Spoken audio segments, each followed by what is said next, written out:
Hello, welcome to Red Solitary Series. My name is James Lucarelli and you've tuned into the 9th installment.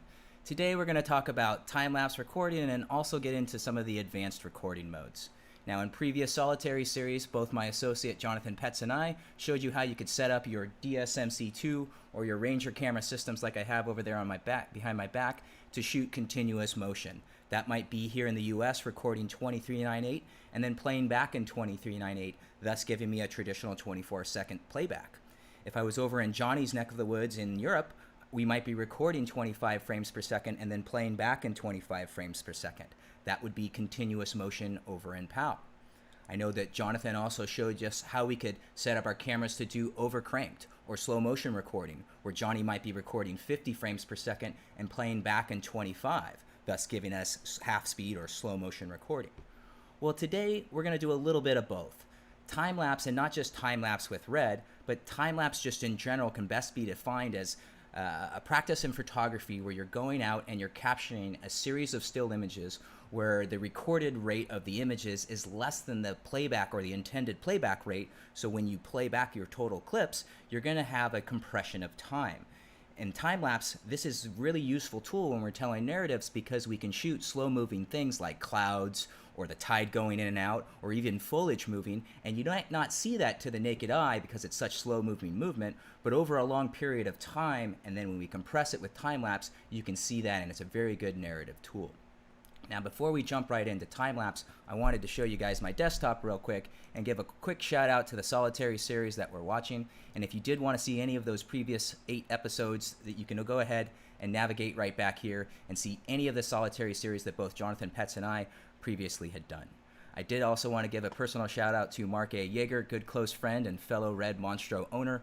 Mark is a wealth of knowledge on time-lapse, and you can see him in the chat, and he'll be answering some questions as well. You'll also be seeing a lot of his work and examples that we're going to be seeing today. Now, before we get right into it, I want to show you a time-lapse first from Mark, and I want to be real clear that these first 2 time-lapses were not taken with a red. They were taken with your traditional DSLR camera. I will say for the most part, that's how most time-lapses are taken with a still camera, and just keep in mind that with your still camera, Mark's going out with his slider, capturing 50 megabyte raw stills, and he might do 2,000 to 3,000 of those stills over the course of a few hours, bring them back into a photo editing program where he'll color correct those 50 megabyte stills, and each one of those 50 megabyte stills might be 250 megabytes with each individual frame. He'll then bring that into a program like LR Time-Lapse, which will stitch together that, and it's not uncommon that his 10 or 15 gigs that he started out with of just raw stills might be a total working file that might be 75 to 100 gigs when you finally go through all of that process. Now I'm going to go ahead and show you this first example here, and notice that once again you can see that there's some movement in here, you can see that the clouds and the compression of time, and I just want to be clear here that these original time lapses were not captured on a red, and these were all captured before all these parks went on lockdown.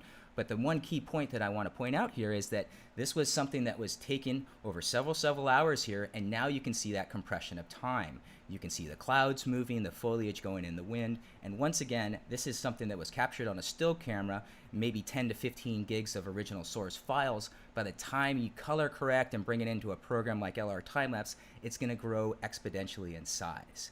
At the end of the day, you'll have to take that continuous sequence, or the sequence you get out of there, and reintroduce it back into your narrative sequence or your NLE that you're working with, and that's where you kind of have a bait and swap oftentimes, where your stills are going to have to color match back with your recorded narrative footage.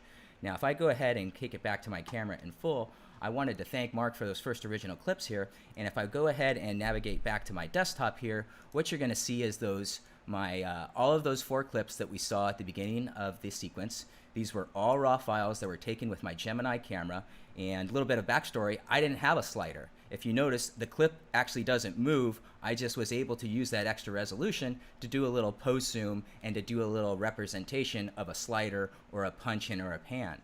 The other nice thing about this is all of these clips are still raw, and if I did want to see that, all I have to do is come back here into Red Cine X, and you can clearly see that all 4 of these files are still raw, and I can very easily take them back to their original state by going apply right here. So that's a very quick process. I'm color correcting or doing my first light here in Red Cine X, going right over here into Premiere, dropping those into my sequence, and really I have the nice compressed sequence of time here, and I'm not having to do a bait and swap, I'm not having to work with multiple cameras, and I still have that consistent look and feel that we were going for at the beginning of my narrative piece. Now, whenever we're talking about time-lapse, there's two real main parameters that we need to know how to control. It's shutter and interval. Shutter, we learned in the last motion to stills solitary series that we did, shutter was what allowed us to essentially either stop motion or introduce motion blur if we wanted to have that look. If most people don't realize this, but if you pause your TV or watch a movie and pause it, you will see that same motion blur. Our eyes and our brain are so used to seeing that blur that when you start to do things like time lapse and stitch together a number of stills, that is what's going to allow you to have an appealing or an appeasing looking time lapse to the eye, is using that shutter. Interval is what's going to allow you to say, I'm taking one shot every 1 second, or I'm taking one shot every 5 seconds, or one shot every 10 seconds. That change in interval will dictate how much you compress time, and I'm going to show you a great example here that was also from Mark. And notice that it's a mall scene here where he first starts out with a faster shutter, maybe a 1/100 to a 1/50, closer towards that 1/48 for a traditional 180 degree motion. And notice that at the faster shutters, it looks a little, has that staccato kind of look, or a chunky kind of a look. Once he gets closer towards our 1/48 or a 1/2 second shutter, motion blur comes back in and we get a much more appealing looking time lapse. I will say when he starts to change his shutter or change his interval or the gaps in what he's recording, notice that the people or the in the scene start to disappear. So I'm going to go ahead and show you that now, and what you should see is, like I said, first the changes in the shutter. Notice that everything looks a little chunky at first here, and as we start to slow down our shutter more towards that traditional 180 degrees, maybe even a little bit slower, notice how motion blur comes back in. As we start to change our interval here from 1 second to 2 to 5 to eventually 10, people that move at normal pace tend to disappear. Now notice this gentleman outside walking across the street up at the signal. This is 2398 recording at 180 degree shutter. It looks like everything you normally see. Now we're seeing a number of still images that were taken all at faster shutters, and notice there's no motion blur. We need that motion blur to have an appealing looking time lapse here, and as we go back to motion, you're going to see that at a 1/1000, that 1/250, as we slow down our shutter, we're inducing more of that blur, but we're getting a much more traditional looking time lapse like our eyes and our brains are used to seeing.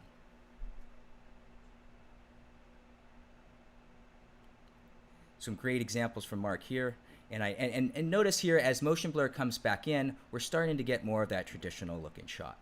Now I want to take it back to my camera in full here and thank everyone for sitting through those first few examples here.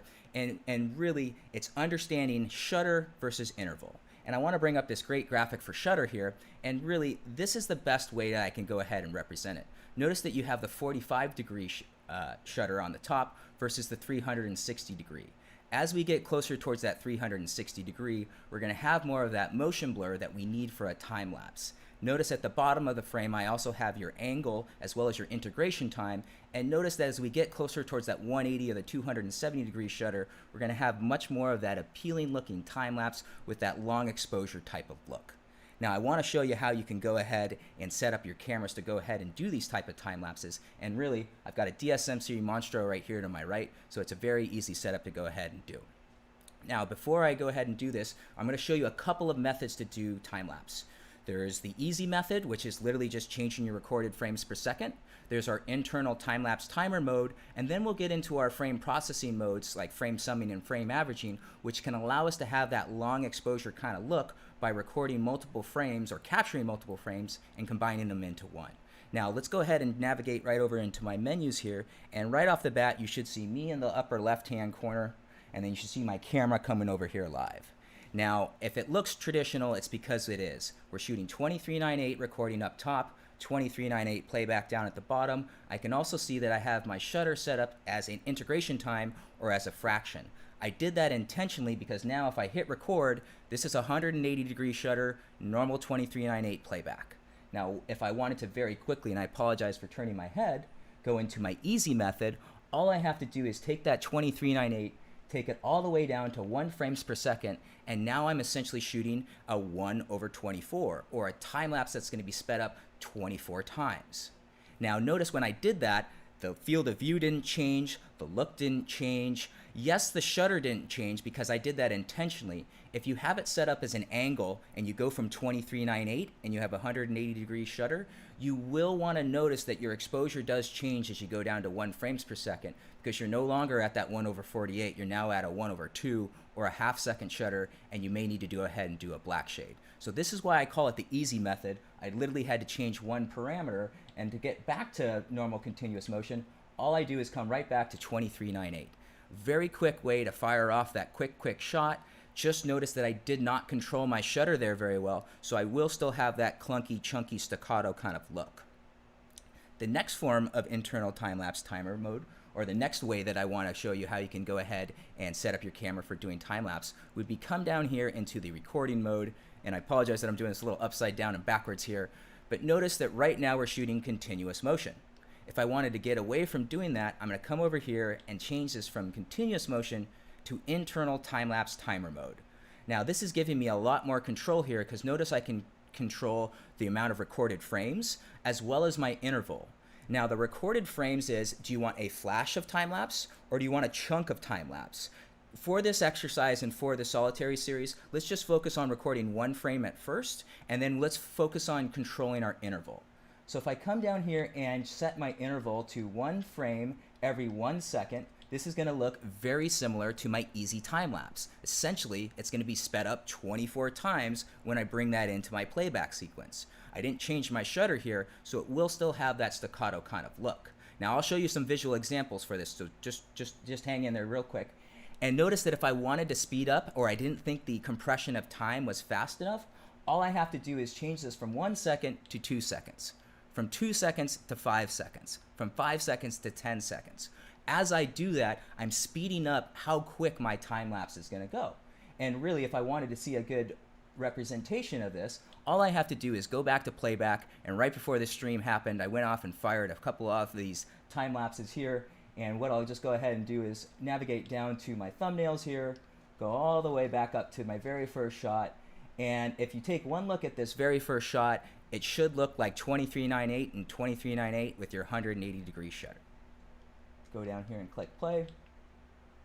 So this is your 180-degree shutter. Notice my field of view, my look, my everything is nice where I want it to be, and there I am walking into my scene. If I want to go forward 1 frame, I went ahead and did the easy time lapse. Notice there's no shift in my image, no shift in my exposure. I will have that staccato kind of a look to it here, but very quickly that's me putting on the gorgeous Atlas anamorphic Orion lens on there, as well as changing out the battery. Now that did take a decent amount of time, and if I want to speed that up, all I have to do is change the interval where I'm no longer shooting 1 frame every 1 second. Let's go 1 frame every 2. This next one that I'm going to show you should go twice as fast, and you will notice that as we increase our interval, people and things that move at everyday motion start to disappear. That was the same time lapse. I'll do that same exact motion. Notice how much quicker that was. Yes, because I have 5-second or 10-second intervals within, or gaps within my interval, and you'll see it here with the last example. Look at how quick this time lapse goes. Right? So interval is how we control our compression of time. Shutter is how we control our motion blur. Now, what happens if we want to do a little bit of both? What happens if we want to go back to continuous motion, but we want that long exposure kind of look? That's where I'm going to start talking to you about our frame processing and our advanced recording modes. Now, to set those up, I do want to point out that right now I'm shooting 8K with this gorgeous anamorphic Atlas lens. Now, normally, if you're going to do frame processing, you do have to come out of 8K resolution, typically right around 5K, but because this is anamorphic and I'm doing the 2x to squeeze, I don't have to come down in resolution. I do just want to point that out in case anyone at home tries to do this and realizes that they can't do frame processing at 8K.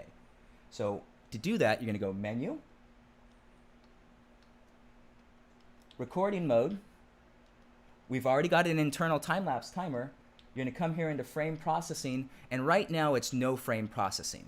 If I come down here and do frame summing, Frame summing and frame processing is something that we've done with DSLRs and still cameras for some time. That's frame blending, or recording multiple frames and processing it into one. We're doing that now in camera, but with frame processing, we're capturing multiple frames, and even before it's recorded to the mag, those frames are combined to give us that long exposure look, potentially a brighter image, or maybe even a cleaner image. So frame summing is the first one we're going to do, and right now we're frame summing a 1/6 or 16 frames. Now as I go back to my menu here, notice that I'm shooting one frame at the 1/48 times 16. 148 times 16 could also be represented as 16/48, or a 1/3 of a second shutter. If I hit record right now, I'm going to combine all 16 of those frames and essentially get an image that's going to be 4 times brighter. If I did want to go ahead and process 8 frames, it'd be about 3 stops brighter. If I did 4 frames, 2 stops brighter, and 2 frames would be 1 stop brighter, because once again, frame summing is combining those overall integration times. I will show you guys all visual representations for all of this. I just wanted to show you how to set it up first. The next mode that we're going to go ahead and set up is frame averaging. Now, frame averaging isn't going to make your image brighter, and as we navigate back to my menu here, notice I still have that 1/48 shutter. The difference here is I can maybe go over to my ISO and shoot a much higher ISO, maybe something like 3200, 4000, 6400 if you dare, and essentially we all know that a higher ISO, that high, I'm going to start getting some noise and potentially some grain details that I maybe don't like. By using frame averaging, I'm going to take those 16 frames, combine them, and effectively get a less noise in my shot. Now I'm going to go ahead and show you some examples of this, and I want to go ahead and go back to my desktop here, and what you're going to notice is a series of time lapses. First the continuous motion, then the easy time lapse, then I play with the shutter, as well as go into the frame processing mode. So I'm going to go ahead and show you the full capture of all the different modes. So right off the bat, you should see continuous recording. I'm recording 2398 frames, and I'm playing back in 2398. Notice it's that same 1/48 shutter, and I'm walking up and down the street. Now I've easily transitioned into my easy time lapse, where I'm only recording 1 frame, and I'm playing it back at 24 frames per second. This is essentially compressed 24 times. Now I've gone into the internal time-lapse mode, and notice that I'm first doing a 1/48 at 2 seconds, then at 5 seconds, and then at 10. And notice as we get towards 5 or 10 seconds, I tend to disappear, so do the cars. At around 5 to 10 second intervals, you will notice things like people and cars tend to disappear, because every 5 to 10 seconds, they've completely cleared your frame. So it's a great way if you want people or things to disappear, change your interval and they will just look like ghosts in your image. I've now gone into frame averaging, and a key thing to notice, there's no way to do frame processing and not have that long exposure type of look. But notice that I'm now shooting later at night with a much higher ISO, and I'm not having that noise floor be nearly as apparent. I'm not having to deal with as much of that grain directly right out of camera. So this is our frame averaging, and then I'm going to wait a couple of more hours here as it gets darker and start doing frame summing. I will say that frame summing was much later in the night, and know that it's about 4 stops brighter than what I originally intended. And I just went over to frame summing, and you can see that 1/48 times 16, which is your 16/48, which is effectively the integration time of 1/3 of a second. Some great examples there, and I want to thank everyone. I'm seeing some good questions and some answers being answered by Johnny. Thank you for handling those in the chat. And I want to go ahead and let this wrap up here, and we'll watch the car take off and take it back to my camera in full. Now, I just showed you several ways that you could go ahead and utilize your camera to do time-lapse recording. Now, time-lapse is something that's great, and it's something that we use in narratives to compress a period of time, or maybe use to go from one scene to another. It's definitely a very valuable narrative tool, and I don't want to have to always go get a different camera system and do a bait and swap when I'm trying to make an overall effective image. That's why it's great to utilize the tools that we have right within our DSMC2 and our RANGER camera systems. Now, when could I use frame processing when I don't want to use time-lapse? Now, you heard me say it earlier. I'm recording multiple frames or capturing multiple frames and combining them into one. So anytime you're doing that, you're going to have a ghosting effect. So just know that frame processing, unless you're doing anything that doesn't move, like maybe architecture or astrophotography, really slow moving things, or maybe desktop photography, or anything creative where you actually like that trailing effect, frame processing will give you that effect. The more frames you process, the more of that long exposure you're gonna get. Now I want to show you something on my desktop here, and this is a great example here of anyone that's ever shot a red knows that you probably would have liked to have not shot at 6400 ISO. Now this is just a quick little ABC store snow globe and a couple of plumerias from my yard, but as I'm looking at this shot right here, I would much rather either say to the creative director or my DP or whoever I'm working with, can we bring in some more lights? Can I open up on my lens? Nope, the lens is all the way open. We can't bring in any more lights. This is your shot. If I go ahead and zoom in here, or I don't even really have to because the next slide's better, you can see that no frame processing over here versus 16 frames processed over here. The image should look cleaner over here with less chroma noise, and if you can't see it very well on here, my next slide it should be a little bit more apparent, and I will zoom in. No frame processing versus 16 frames of processing. And this is using frame averaging. And look what happens when we zoom in here. Look at all the chroma noise in this snow globe. Look at all of this red and blue in this plumeria leaf that should not be here. If I do frame processing and look at that same shot, look at the difference between this petal and this one over here. I would much rather use the one that has taken 16 frames, combined it, and averaged to get an overall cleaner looking image here. For anyone that's ever shot on red and checked their exposure meter and curious to see what I was seeing in camera, this was my exposure before I even shot.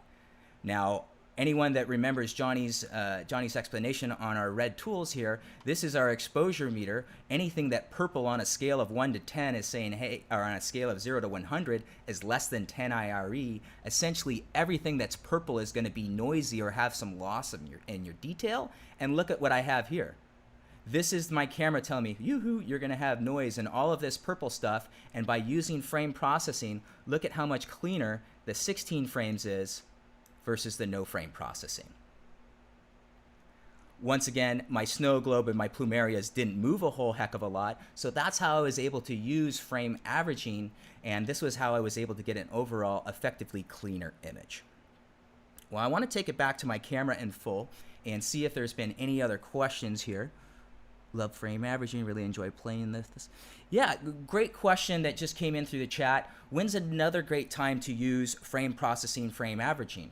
I find that it's a very valuable tool for things like campfire scenes, right? Now, once again, here's a campfire in the middle of nowhere. That fire is putting off good light, but how do I get all the people around the fire without introducing new lights? How do I get the skyscape and the stars moving behind them when I can barely see them with my naked eye?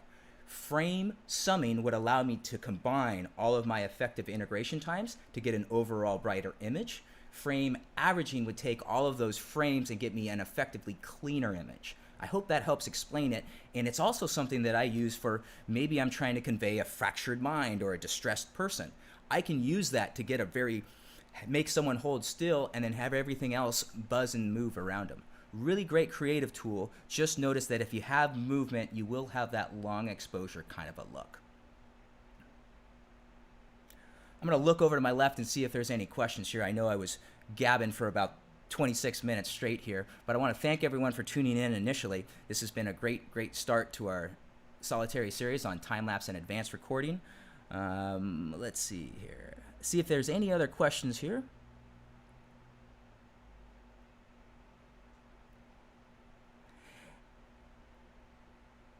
Yep, I see in a question here on when is the proper time to do this in black shade, and just notice that as I go back to my camera menu here, and I'm going to go back to my camera over here live, let's just go back to my normal recording mode, and I'm just going to go back to continuous motion.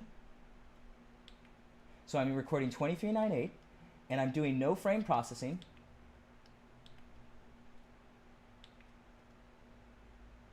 And so right now, if you guys can see my camera menus here, you should see that both my temperature and my exposure value are both saying that they're green and they're happy. If I go ahead and do the easy time-lapse mode and take this down to 1 frames per second, notice that my T and my E did not change.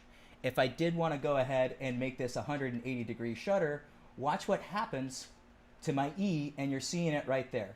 As I take it down to a half second, my E has now gone red. It's prompting me that, hey, you should go ahead and probably do a black shade here.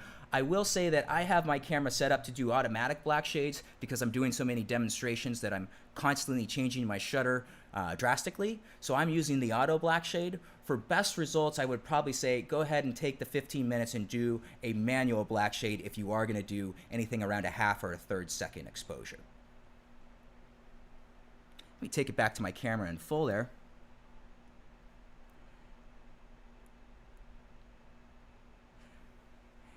Yeah, these are great questions here. If anyone has any more questions, we're right around the 30-minute mark. I try and keep these around 30 minutes or less, so please feel free to keep asking those questions. I've got my DSMC2 Monstro right here to my right. I've got a Gemini that I'm pointing at right there, and a Ranger camera system here sitting behind me. And essentially all 3 of these cameras, you can do the exact same thing with the exact same look and have a preset that bounces between all 3 cameras.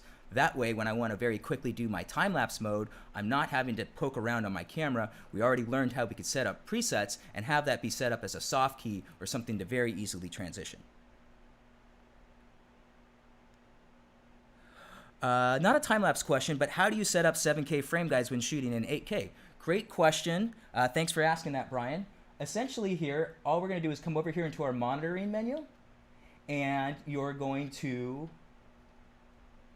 go to the overlays, come over here into guides, and there's a couple different ways that you could set up your frame guide. You could do absolute, where you just type in 7K, right, where I would put in the 7096 by whatever it is. You can also come in here and just pick an aspect ratio, like let's say I want to keep the 16:9, but I want to do a 75% or a 15% scale here.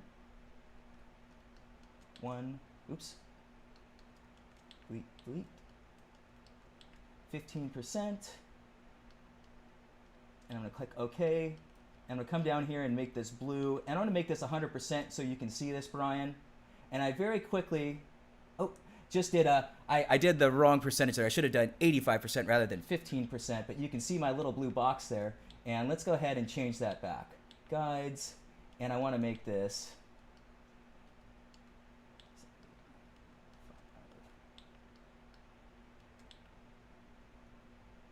and there you can see my 16:9 frame guide that I just went ahead and added there. And if it is a little bright, I can go ahead and stop down just a smidge here so you can see that frame guide that I just went ahead there and created. Yeah, so there is commonly the still, well, why don't you do this with stills? You could do that with your still camera. I think a key thing to remember here, remember from the last solitary series, every raw capture with that still image, right around 50 megabytes. Every raw still with a red, 7 megabytes. Anytime I take that still and bring it into a photo color correction program, it's instantly going to jump to 250 megabytes. What I just showed you here, I was doing a first light in Red Cine X, all with the raw file, bringing it into Premiere, still with the raw, and doing a total export where I didn't have to grow my files exponentially. I was able to keep them all raw. My total project might be less than 20 gigs, whereas if I was doing that with my DSLR, I'm going to have a much bigger total project file because I'm not using the benefit of red code to keep my files smaller.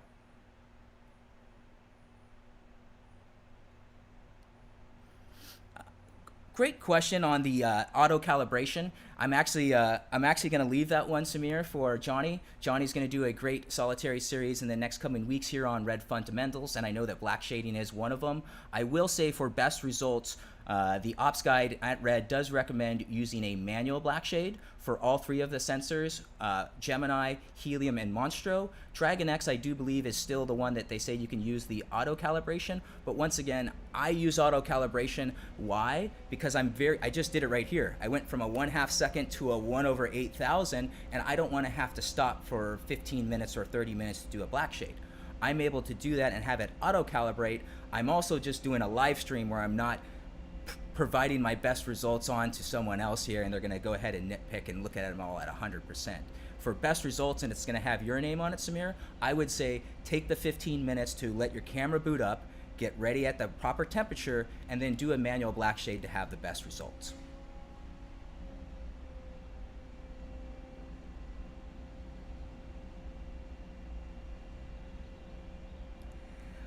You know, it's a great question from Mark.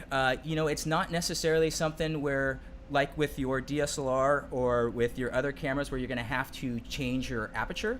If I go back here to Red Cine X, I want to show you that when I set up these shots, I don't have any aperture control. I'm not using a Kessler, you know, shoot, move, shoot crane where I'm slowly changing my exposure. Really, I'm doing this all with either ISO or doing this later in post. Now remember, 12,800 ISO, if I go down to 3,200 or 6,400, that's one stop. 6,400 to 3,200, that's another stop. 3,200 to 1,600. Every time I'm doing this, I'm going down in a stop here, and I don't know if you guys are noticing this. This is from just after sunset to all the way complete black at night. I didn't have to change my aperture, and if I changed my aperture, we all know that that would have effect on my depth of field. It's pretty nice to have that 16 stops of dynamic range, coupled by the fact that this is raw and I can change my ISO value at any point. And just notice that I did all of these shots using frame averaging, so that's why I'm able to take them up to such high ISOs and bring them down and have them be so clean. All of this was still using frame an automatic black shade, and that's also why you're not noticing any noise or in any of those shots. Well, I want to thank everyone so far. This has been a great solitary series. I'm going to look over to my left and see if there's any more questions from my crew here. Great question. How would I technically compare it or rate it to Red HDR mode? HDR mode is essentially what's going to allow us to capture two tracks at the same time, but it's going to let us have less control of our shutter. For this exercise, I did not do HDR in here. You could do HDRX or HDRX. I want to be clear here. HDRX is a feature within Red cameras which allows us to record two different tracks at the same time and combine them in the same video stream. You're able to do this, but you are limited on your shutter choices. You also cannot do HDRX with that frame processing. So you could definitely use HDRX with that easy time-lapse mode. It's something that you can go ahead and do. You're just going to lose as much control of your shutter, and that's why I would say go ahead and try just using the internal time-lapse timer mode first. Use a very fast lens, and if you still can't get the result, then try and use the HDRX mode. But once again, remember, 16.5 stops of dynamic range, and that's before I even started using any of these frame processing modes. Great question, Imagination. I'm not going to talk about anything Komodo. I've worked with Red long enough to know that that's Jared's department right now. So any questions on Komodo, please stay tuned. Follow Jared on his socials, and we'd love to talk about that when we can, but unfortunately.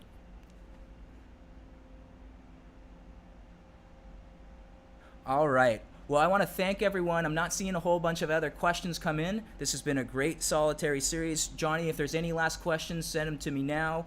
If not, I'm going to go ahead and wrap it up. Thank you all for tuning in. Thank you to Mark. Thank you to Dylan. Thank you to Jason and Samir. You guys all provided great questions. This has been a wonderful solitary series. We're going to look forward to Jonathan Petz doing our next one on Red fundamentals. And this is James Lucarelli thanking you all for tuning in to another solitary series. Have a great rest of your day.